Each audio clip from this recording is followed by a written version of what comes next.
सो सोपी ने बहुत सारे अटेम्प्ट कर लिए, पुलिस वाले पकड़ नहीं रहे, प्रॉब्लम है। He is also in a trouble, fix किया क्यों कोई पकड़ नहीं रहा, ये तो ऐसे बिहेव कर रहे जिससे मैं कोई किंग हुआ, कोई गलती कर नहीं सकता, और he is very much frustrated. कपड़े है नहीं, रहने को जगह नहीं है, बेंच पे रहता है, सर्दी में क्या करेगा, बड़ा मुश्किल है सोपी की जिंदगी। सो at length, Sophie reached out to the avenues to the east where the glitters and turmoil were bit faint. चलते चलते एक ऐसी जगह गया जहाँ पे उतनी न तो सड़क पे ट्रैफिक था और उतना न चमक धमक थी न लाइट्स थे। ओके, और खुद को मेडिसन स्क्वायर की तरफ ले जाने लगा, न्यूयॉर्क के, जहाँ पे ऐसे ही होमली इंस्टिंक्ट उसको आती थी, क्योंकि पार्क का कोई बेंच था जहाँ पे वो सो जाता था। But on an unusually quiet corner, Sophie came to a standstill. पर जैसे ही आगे बढ़ता है, एक क्वाइट सा कॉर्नर है जहाँ पे एकदम आगे सोफी रुक जाता है। एक पुराना सा church, quiet and rambling and grabbed. Okay, एक चर्च दिखता है, वो अट्रैक्टिवली रहता है, पुराना ओल्ड फैशन रहता है बट अट्रैक्टिव रहता है। रैम्बलिंग का मतलब होता है जो थोड़ा सा इरेगुलर, जिसकी बिल्डिंग होती है एकदम प्रॉपरली प्लान नहीं, और ट्रायंगुलर अपर पार्ट रहता है, पुराना सा रूफ, जैसे ओल्ड चर्च रहते हैं हमको अक्सर किस दिखते हैं, वैसे वो रहता है।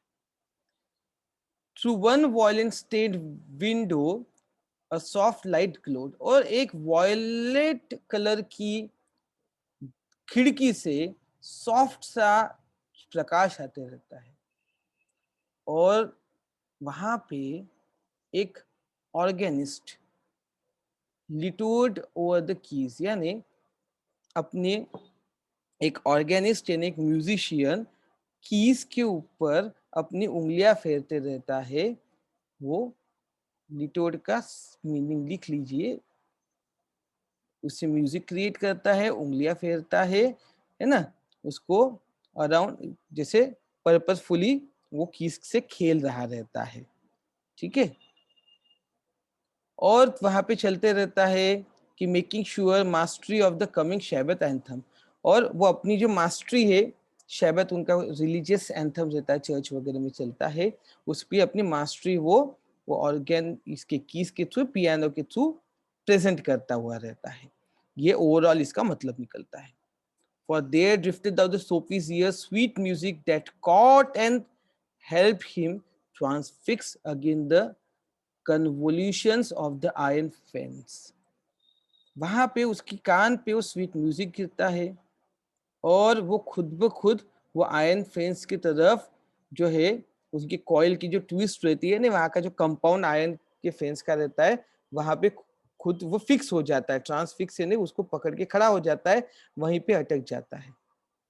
बहुत अलग सा वहां पे एटमॉस्फेयर होता है, पूरा सा चर्च, कम ट्रैफिक, वो सुंदर सा म्यूजिक, ऊपर मून है जो फुल और रेडिएंट है, लोग भी कम है, न ज्यादा गाड़ियां है, न फुटपाथ पे चलने वाले लोग हैं, स्पैरोज भी जो है ट्विटर्ड स्लीपली इन द ईव्स, और जो धीमी सी आवाज भी है स्पैरो की, ज्यादा नहीं है, और ऐसा लग रहा था कि उस सीन जो है ये किसी कंट्री के यानी गांव के चर्च यार्ड का है।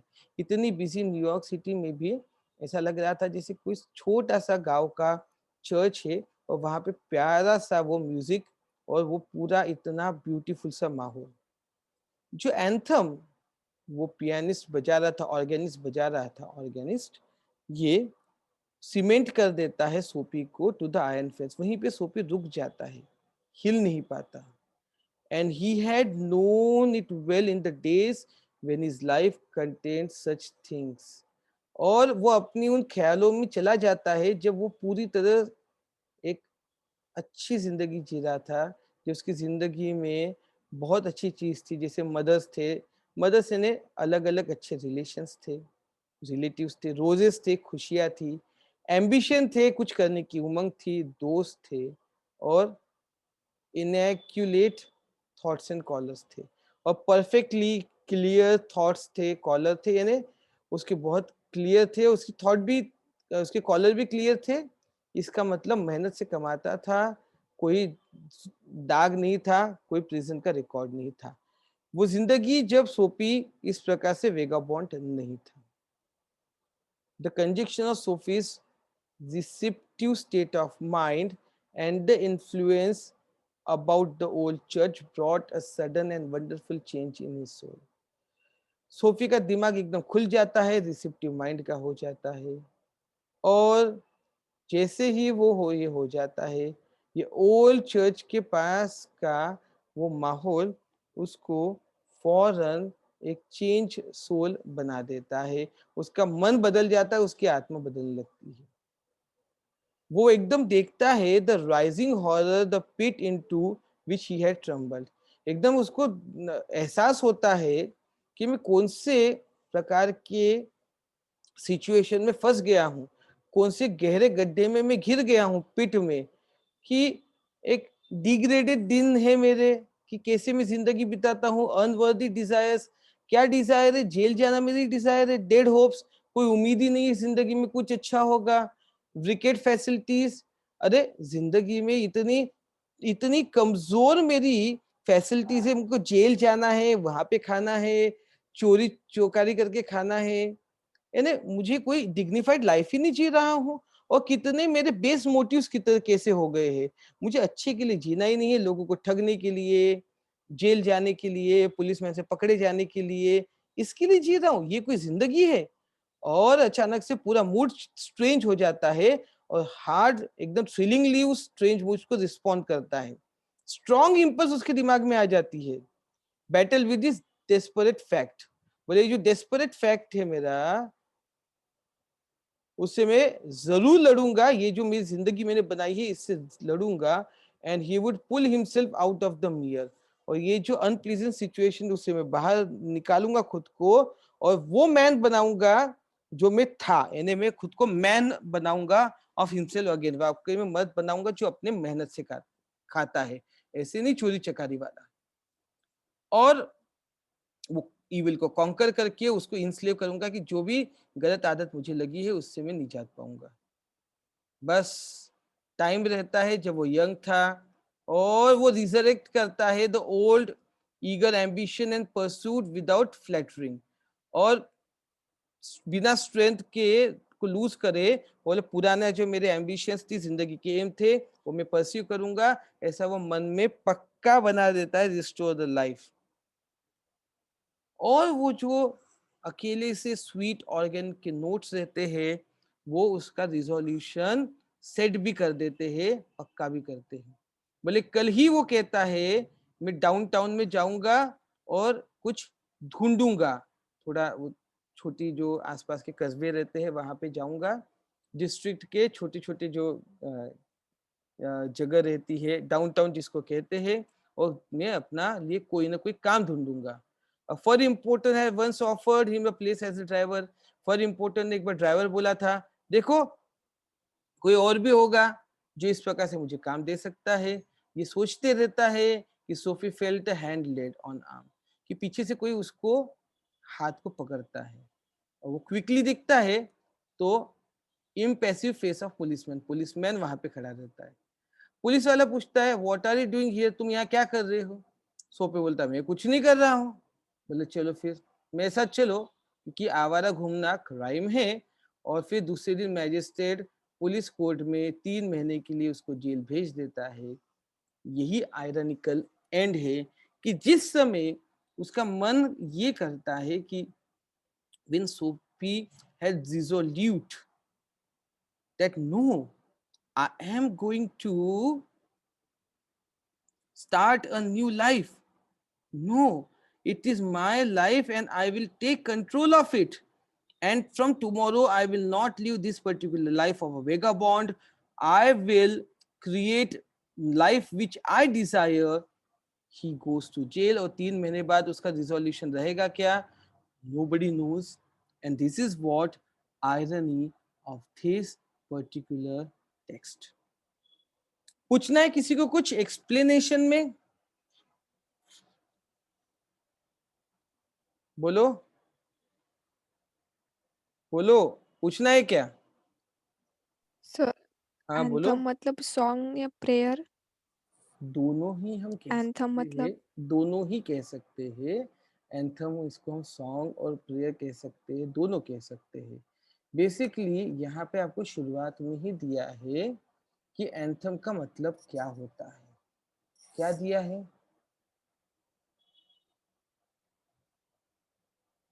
यहाँ पे दिया हुआ है आपको एंथम का मतलब, जो मैंने आपको शुरुआत में बताया था। आपने उसको देखा क्या? Yes sir. क्या दिया है बताओ ना। Freedom and confinement. नहीं, कॉप एंड द एंथम ये फ्रीडम और कन्फाइनमेंट के बारे में है। मीनिंग ऑफ द एंथम दिया हुआ है। सर वही पैराग्राफ में लास्ट लाइन है, लास्ट थर्ड लाइन है सर। बताओ। द नोट्स ऑफ एंथम से आपने बताया था सर कि ट्रांसफॉर्म हिम विद इन। तो एंथम को जब हम बोलते हैं तो एंथम का एग्जैक्ट मतलब हम दोनों तरीके से निकाल सकते हैं। अपलिफ्टिंग सॉन्ग, अब प्रेयर भी अपलिफ्टिंग ही रहती है, इसलिए प्रेयर भी बोलो सॉन्ग भी बोलो, हम जिसमें भी तारीफें की जाती है या ईश्वर की महिमा की बात की जाती है और किसी भी चीज की तारीफ की जा सकती है। जैसे नेशनल एंथम तो देश की तारीफ वाला ही एंथम होता है कि नहीं? सो सॉन्ग भी है, प्रेयर भी अपराइजिंग है, ऐसी चीज जो आपकी स्पिरिट को ऊपर उठाती है, खींचती है। That is called as anthem. Questions इसके इजी है, हम अभी देख सकते हैं, ज्यादा इसमें आपको दिमाग लगाने की जरूरत नहीं। इजी टेक्स्ट है तो इजी इसका एक्सप्लेनेशन है। तो कौन से अलग अलग तरीके से सोफी ने खुद को अरेस्ट कराने की सोची? तो उसने लग्जरियस कैफे में एंटर किया। उसके बाद सेकंड अटेम्प्ट क्या था सोफी का? लग्जरियस कैफे में अटेम्प्ट जाने के बाद विंडो क्रैक किया। विंडो क्रैक की। फिर उसने एक जो थोड़ा सस्ता कैफे था वहां पे जाके खाना खाया कि उसको शायद जेल में भेजा जाए। उसके बाद उसने अम्ब्रेला भी चुराने की कोशिश की, 4 बोला है। फिर and umbrella, behave like drunken. Yes, behave like drunken भी था। ये अलग अलग 5 एक अटेम्प्ट उसने किए और वो पकड़ा नहीं गया। ठीक है, तो आपको पता है। एटमॉस्फेयर डिस्क्राइब करना है जब सोफी चर्च में पहुंचा। पहली चीज है soft light glowed through the window. दूसरी बात थी ऑर्गेनिस्ट की, जो उसकी कीज की आवाज आ रही थी, शैबत एंथम की, वो थी। वहां पे एक और चीज आपको बतानी है कि there were less traffic pavements पे, यहीं पे आपको दिखता है वो। तो एटमॉस्फेयर की जब हम बात करते हैं तो मून भी फुल था, रेडिएंट था, व्हीकल्स बहुत कम थे, स्पैरोज भी बहुत कम थे, पुराने कंट्री कोर्ट यार्ड जैसा लग रहा था। तो ये एटमॉस्फेयर के लिए यहाँ तक आपको बताना पड़ेगा। ठीक है, समझ में आया? यहाँ से लेके ये आपका आंसर बिट्स एंड पीसेस में आ जाएगा। Get it? यस और no? Yes sir. Yes, sir. Good. Read the story and match the incidents. Sophie tried to enter the cafe, तो क्या हो गया?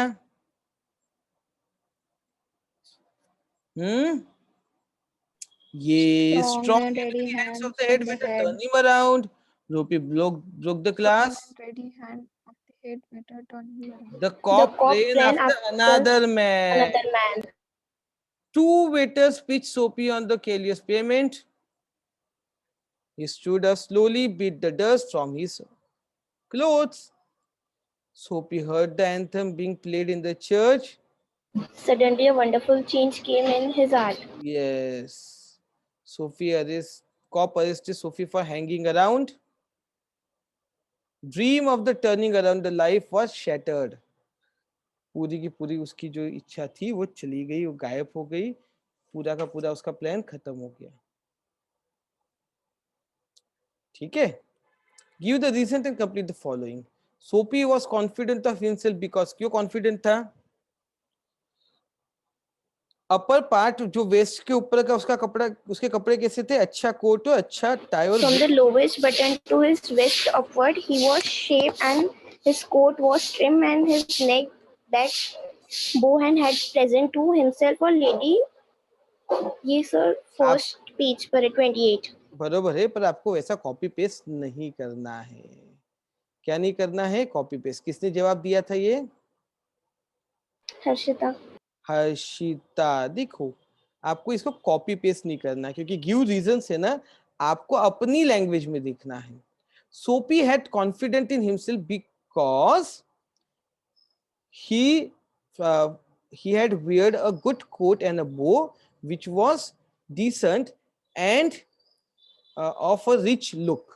तो आपको ये समझाना है कि मुझे समझ में आ गया. कॉपी पेस्ट करोगे तो इसका फायदा नहीं होगा. A3 में पूछे जाने वाले क्वेश्चंस में से एक आता है रीजंस, जिसमें कॉपी पेस्ट की जगह वही इंफॉर्मेशन को आपके वर्डिंग में लिखना ज्यादा जरूरी होता है. The head waiter of the luxurious cafe did not allow Sophie to enter because he saw tattered shoes and जो worn out trousers of Sophie and understood he doesn't have money to pay. तो ये आपको लिखना पड़ेगा कि पैसे नहीं है. उसने देख लिया जूते और पैंट और उसको भेज दिया. The cop did not arrest Sophie for breaking the glass window because क्यों नहीं किया? Because according to him, the people who Sophie was standing over there, calm and talking to him. हाँ, because according to him, देखो भाषा कैसी होनी चाहिए. Because आपको कनेक्ट करना है ना, because से according to the cop, according to him, the people who breaks window never stand there to talk with cop and they start running. That's why he disbelieves Sophie. तो आपको अपनी ये ऐसे वर्डिंग में लिखोगे तो मार्क्स मिलेंगे, नहीं तो एक मिलेगा एक नहीं मिलेगा. Cop did not arrest Sophie for shouting and dancing because instruction क्या मिले थे? He thought he is from Yale University and he had instruction from the headquarters not to arrest these kind of people because they are harmless. ठीक है, समझ में आ गए सबको? कोई प्रॉब्लम नहीं है? समझ में आया रीजन कैसे दिए लिखने पड़ते हैं अपने वर्ड्स में? इंफॉर्मेशन वही है, वर्ड्स आपके हैं. Everybody is okay with this? Yes sir. Pick out the line from the text that shows that Sophie want to enter the cafe for 2 reasons. कौन से 2 रीजन है जल्दी बताओ. एक रीजन है जेल में जाना, दूसरा रीजन है खाना खाना. Okay, because he was hungry, he want to fill his stomach and his plan was that cafe management will give him to the policeman and he will go to the prison to protect himself from harsh winter. तो 2 reason को आपको सिर्फ explain करना है, पेट भरना और prison में जाना है. Sophie had afraid that he won't be able to enter prison. क्यों ऐसा लगा उसको? क्यों लगा? अरे उसके जितने भी अटेम्प्ट हो रहे थे सक्सेसफुल हो रहे थे क्या? No sir. Because his all attempt to get into prison were unsuccessful. फिर कौन से अटेम्प्ट थे वो लिख देना, वो लाइन पिक करना पड़ेगा आपको. और आपको उसमें लाइन पिक करने में ये भी ये लिख, देखो लाइन पिक करनी होती है ना, तो ये आंसर नहीं लिखना है आपको, लाइन पिक करनी है. तो वो देखिए, वो यहाँ पे एक वो ये कहता है Sophie was seized with a sudden fear that dreadful enchantment had rendered him to immune to the arrest. ये लाइन है जो बताता है कि उसको वो नहीं करेगा. और ये भी लाइन है, कौन सी लाइन है? Arrest seemed now to be an illusory dream. The Iceland seemed far away. तो ये जो चीज है ये आपको उठा के कॉपी पेस्ट करनी लाइन, यहाँ कॉपी पेस्टिंग करना है. Gate my point? Okay, Yes sir. Yes. Yes sir. तो यहाँ क्योंकि रीजन है पिक आउट द लाइन बोले हैं, तो यहाँ पे लिखना नहीं, लाइन पिक करनी है. तो कौन सा 2 था वहां पे? मलाड डक वाली और अरेस्ट वाली लाइन को पिक करके लिख देना. उसके बाद सोपी actually did not want umbrella. ये कैसे पता चलता है? क्योंकि वो अम्ब्रेला को एक्सकैवेशन पे पटकता है और चिढ़ता है कि क्यों अम्ब्रेला मिल गया.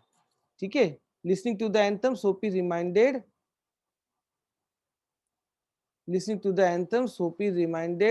of old good days. तो वो कहाँ से पता चलता है?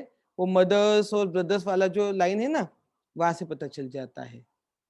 Everybody is okay with this? Clear होगी बात? Rehana, Yes, sir. गुड।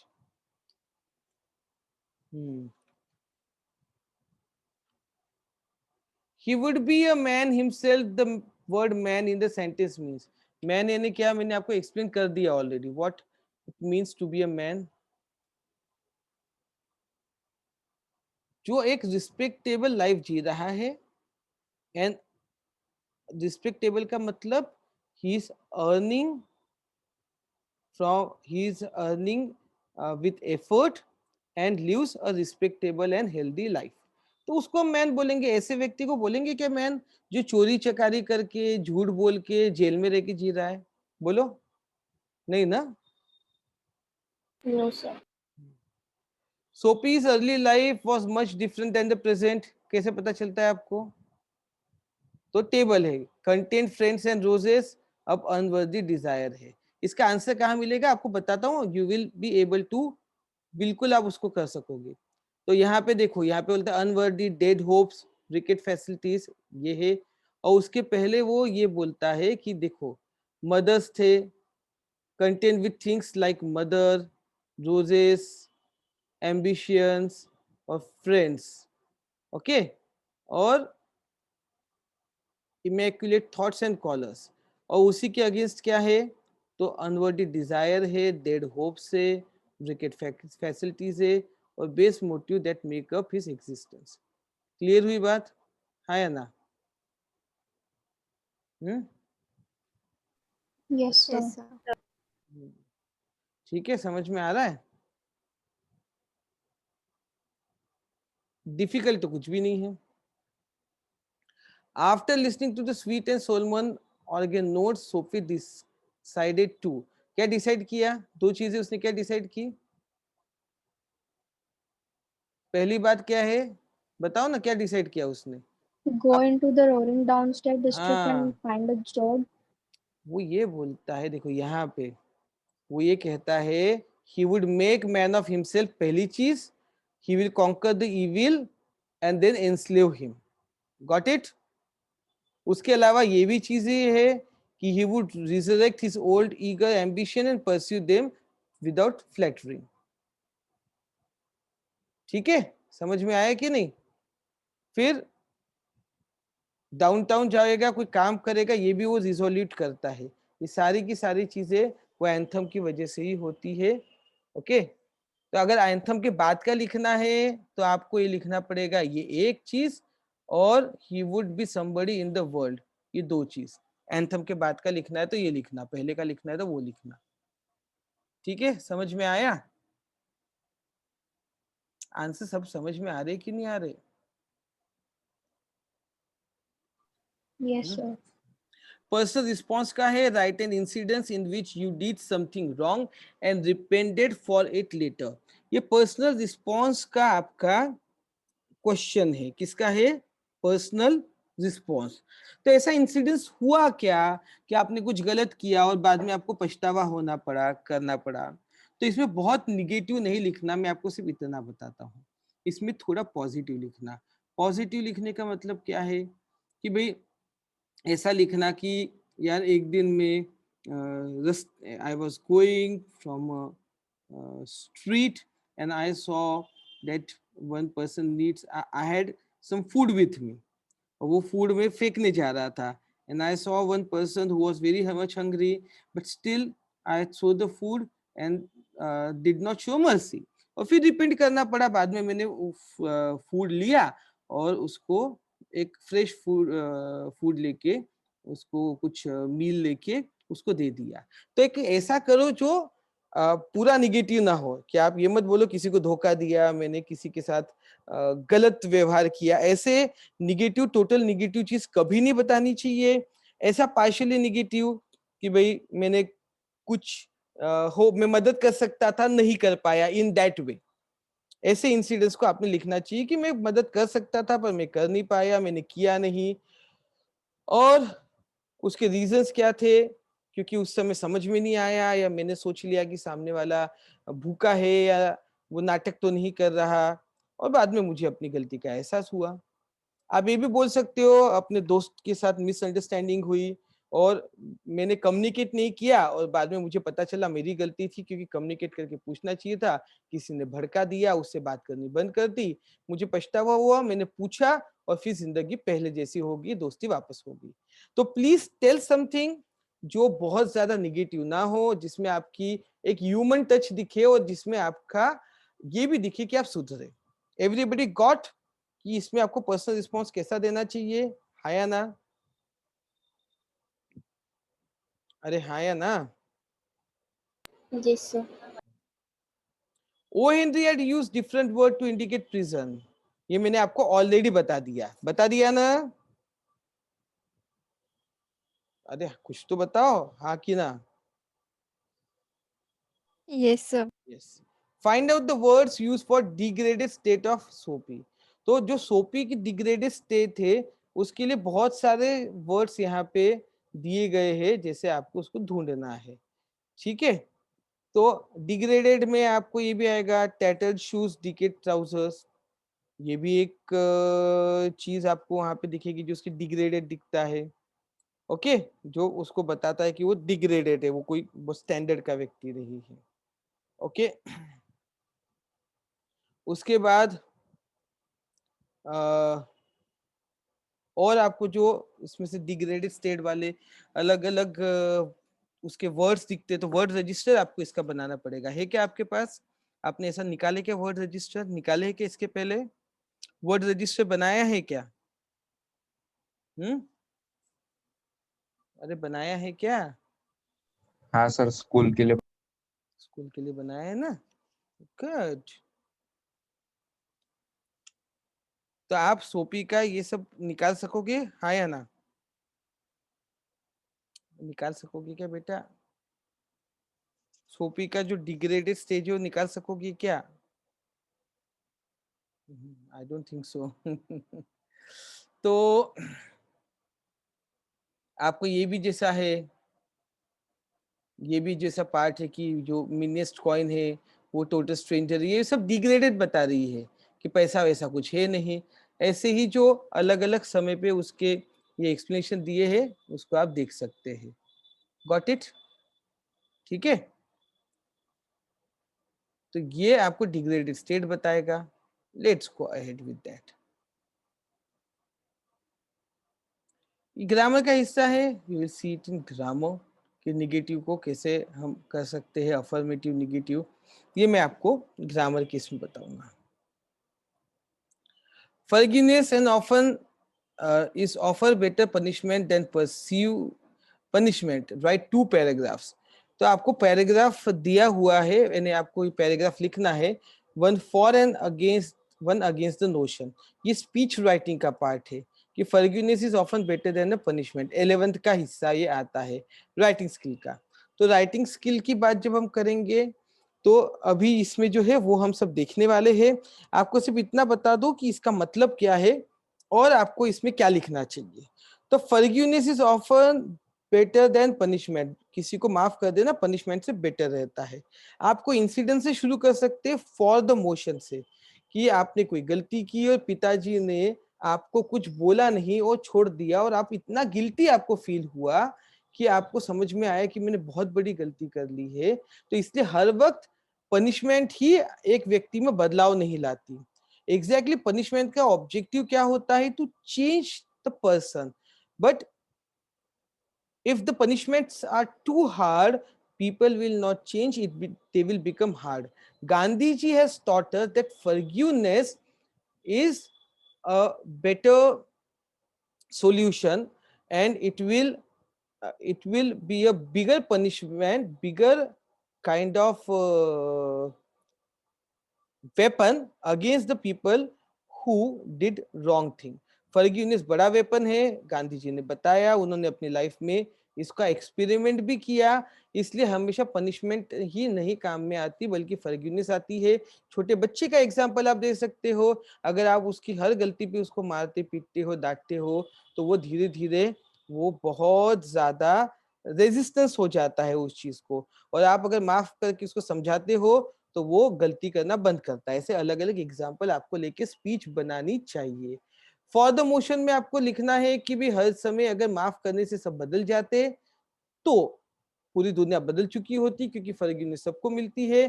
थोड़ी पनिशमेंट जरूरी होती है ताकि डर बना रहे। विदाउट फियर हर व्यक्ति नहीं चेंज होता। फॉरगिवनेस से बदलने वाले व्यक्ति सिर्फ 100 में से एक है। 99 को पनिशमेंट की जरूरत है। और कई क्राइम तो इतने ज्यादा हीलियस होते हैं, इतने ज्यादा खराब होते हैं कि उनको बदलना ही पड़ता है। तो ये पॉइंट्स मैंने आपको दे दिए, इसके ऊपर आप इसमें लिख सकते हो। इंटरव्यू के क्वेश्चन, सो हम इंटरव्यू जब सीख लेंगे उसके बाद देखेंगे। वैसे इंटरव्यू आपका 11th का पार्ट है, तो हमको कैसे 11th के राइटिंग स्किल में वो आता है। This is part of writing skill. और बाकी तो फिर ये जॉब्स की बात है और नोटबुक की बात है। तो ये ओ हेनरी का ये वाला पार्ट आप जरूर पढ़ना। ये नागपुर यूनिवर्सिटी में आता है, गिफ्ट ऑफ द मैगी, बहुत ब्यूटीफुल स्टोरी है। आप इसको पढ़िए, आपको वीडियो भी मिल जाते हैं, आपको देख के अच्छा लगेगा।